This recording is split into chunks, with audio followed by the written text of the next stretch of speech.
This is a podcast by the Business Times. Hello, and a warm welcome to Podcasts by the Business Times. I'm your host, Howie Lim. Now, sustainability will continue to play an increasing role in how investors' portfolios will shape up in 2022. But when talking about sustainability and the climate crisis, the healthcare sector isn't one that automatically comes to mind. But given everyone will need healthcare at some point in their lives, it really should be. The broken healthcare investment model with unsustainable prices warrants a relook before taking the plunge and cashing in on a megatrend in healthcare investment, which is gathering pace. We speak to Nathalie Flury and Michael Schröter, co-heads of Sustainable Healthcare Equity at HSBC Global Asset Management, for their insights. This episode is brought to you by HSBC. Nathalie and Michael, welcome to the show. Hello, Howie. I'm very glad to be on the show today. Hi, Howie. Thanks very much for the invitation. Happy to have you. So first, talk to us about what's going on with the current healthcare investment model. Why is it broken, and why does it need to be relooked? We understand those unsustainable prices is a big issue. I mean, no investor likes to hear elevated prices. Well, the healthcare business model is based on innovation. Everybody wants to have the latest and best treatment. Over the years, industry has developed and brought to market fantastic innovative therapies, which deliver great clinical benefits to patients. However, along with that innovation came also higher prices. Today, budgets of healthcare systems are stretched to a maximum, thus forcing payers, be that governments or insurance companies, to make trade-off decisions on what they reimburse and how much they reimburse. In turn, this directly impacts top and bottom line of companies. So put another way, customer needs have changed from just asking for improved clinical benefits to improved clinical benefits delivered in a way so that total or overall cost to treat a patient remains affordable for payers. That is key, as it does not necessarily mean products need to be cheap or less profitable. This is a radical change for the healthcare industry. And like all change, it also provides an opportunity. However, it requires healthcare investors to adapt as well. Why do you think then this sector has been overlooked all this time? That sustainable investment has been gaining traction, but this sector has been overlooked. I mean, a record $649 billion was poured into the ESG-focused funds worldwide through November 30th, 2021. And yet this sector hanging in the balance, so to speak. All the habits die hard. So for the industry and investors, the focus on innovation has paid off handsomely for decades. Since revenues are a function of price times volume, the business model of delivering innovation at ever higher prices made a lot of sense. But as payers' budgets have become tighter and tighter over time, sky-high prices have become less and less acceptable. This movement has now also hit the most important healthcare market in the world, the United States. Okay, we might need some help, though, for the uninitiated. What exactly does this sector entail? Could it possibly just be, for example, if we're talking about cloud stocks, it's really tech stocks? So is it just a case of a rose by any other name would smell as sweet? What goes on in this sector? So the healthcare sector is a very large sector, representing today around 13% of an MSCI World Index that has demonstrated strong outperformance over the long term compared to general indices. And in this case, plus 80% compared to the MSCI World Index over the last 10 years. It is an innovation sector that has also a defensive characteristics. So on the one hand, many patients have chronic diseases that require care and medication over the very long term. And on the other hand, innovation allows companies to have very good financial margins. So today, 75% of the newest therapies have been developed by the mid-cap companies of this sector. As we have seen, the various vaccines against COVID, for example, were developed by companies in the field of life sciences, so the biotech companies of the sector.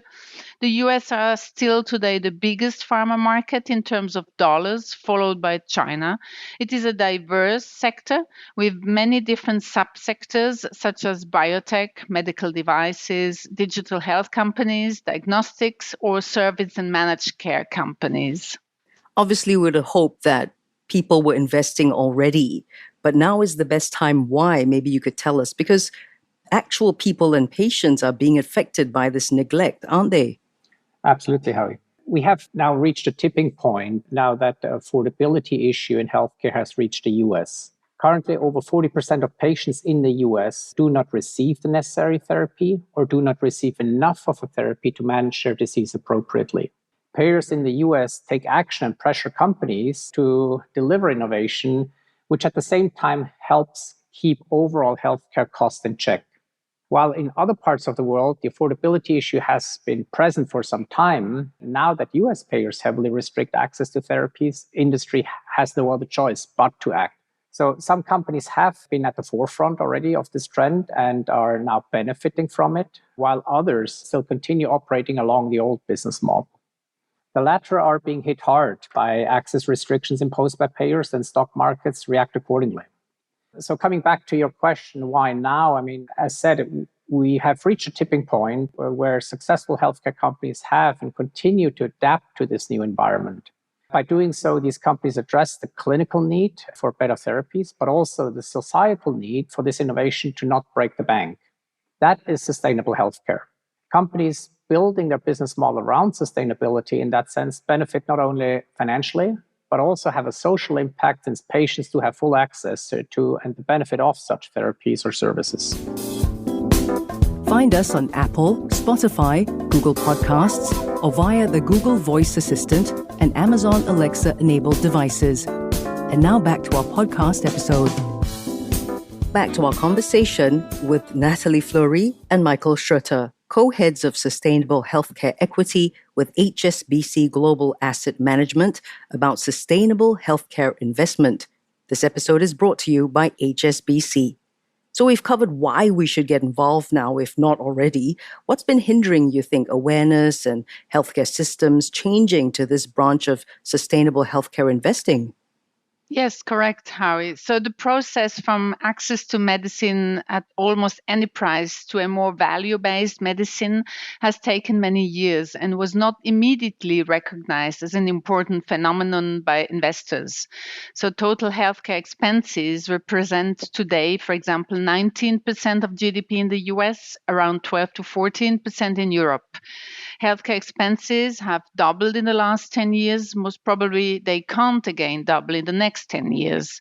So as budgets in the United States, but also in Europe or elsewhere in the world, are more tight, agencies and governments that have to pay for these expenses had to adjust their budgets over the last 5 to 6 years and ask the healthcare industry for more data, proving not only the efficacy of the products, but also the possibility to reduce overall healthcare costs.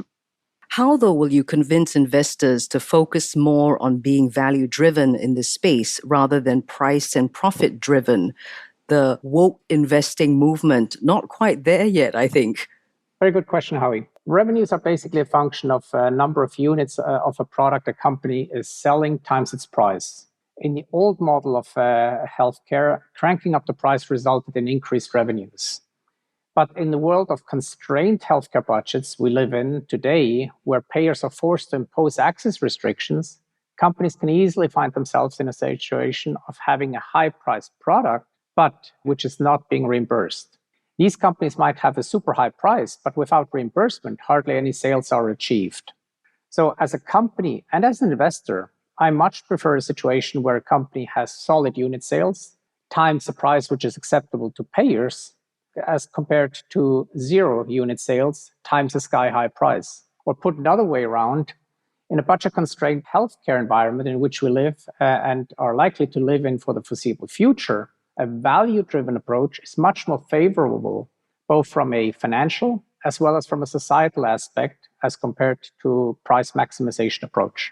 Also, the areas of sustainability and innovation that you're focusing on, those are hard to define. They're both very subjective, or at least there aren't yet agreed upon markers and criteria on which everyone can agree and adhere to. So tell us how investors then can be assured, the woke ones, for example, that these investment vehicles, including those in healthcare, are what they claim.